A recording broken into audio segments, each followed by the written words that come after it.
we do exist, we very much exist, and we will always exist, but not as a person. So it's just really a misunderstanding.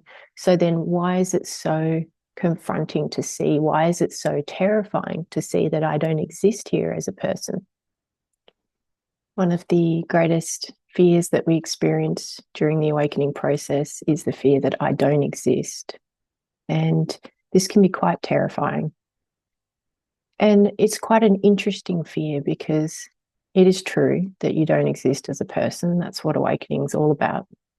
And you do need to see that, and you need to not just glimpse that, but live from it. And it needs to go through every single layer of your being and be completely embodied, that truth. But on the flip side, we do exist as emptiness, as our true nature, as God, whatever you want to call that, as awareness. So we always exist as that, and we are eternal. We can't go anywhere. We are always in existence. There's no start or end to us. And the body dying will not do anything to stop our existence. And so it can be quite soothing to start to access the truth of this. So to go very deeply into not just the truth of the illusion, which is I don't exist as a person, that is true, but also the truth of deeper than that is, but I do exist as whatever it is that is here, that is not the person, that I can't really put labels on, but I can access directly. That is existence itself. And that is eternal, and that always exists, no matter what, no matter whether I'm in form or not. So we do exist, we very much exist, and we will always exist, but not as a person. So it's just really a misunderstanding. So then why is it so confronting to see? Why is it so terrifying to see that I don't exist here as a person? And I feel like the reason that is because it shows us that we're not in control.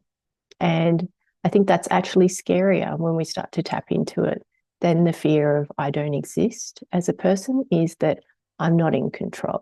If we get to the heart of it, of that fear, and we go deeper into it, we start to see that's actually what the fear is here. I'm actually scared that there's nobody here in control. I'm not in control of my life.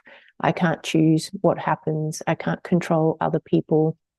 And we can interpret this in distorted ways that aren't really true, depending on our conditioning, which is going to be influenced by what's happened to us in our life. And if there's been a lot of times where we felt out of control, perhaps even in early childhood, which is very common for a lot of us, then if we haven't healed that, then we can really be scared of trying to let go of the person, and the fear around that can be quite terrifying because we're so scared of letting go of the illusion of control.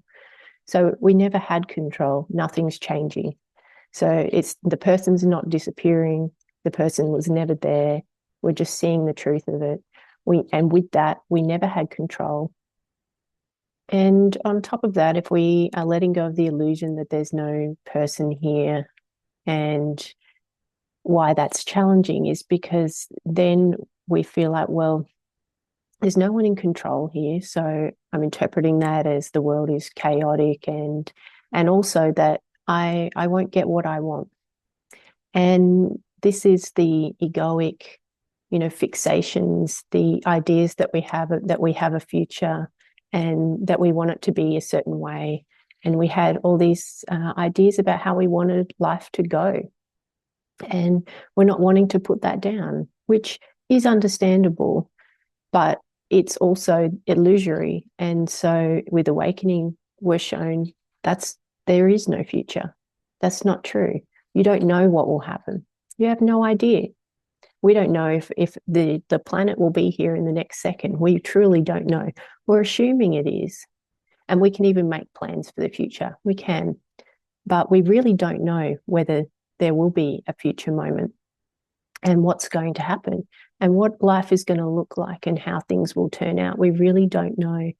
And so if we're really holding on to what we want the future potential to be, we've got this really strong idea in our mind of how we want things to go, whether it's to do with awakening. So, I'm going to be liberated in the future. I'm going to be enlightened, and then my life will be all fixed. Everything will be great from that moment onward.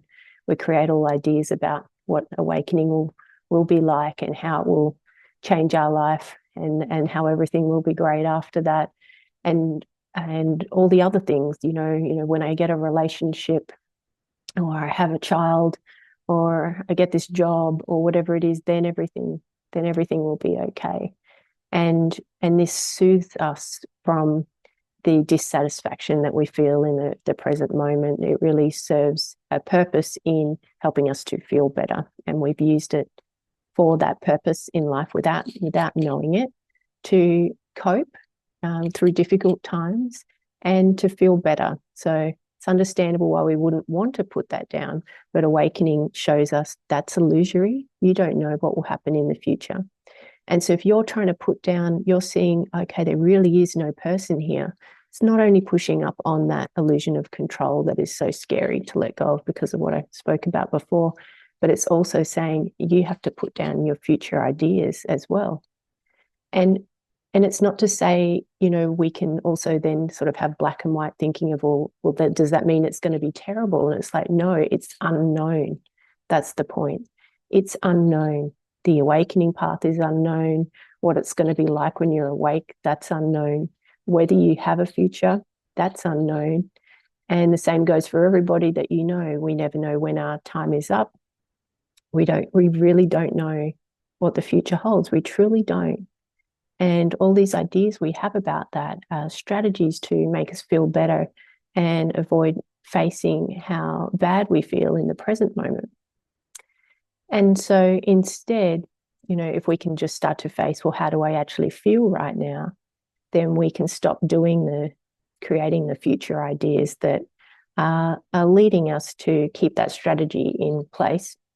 That will also make it more difficult to put down the illusion of a separate self.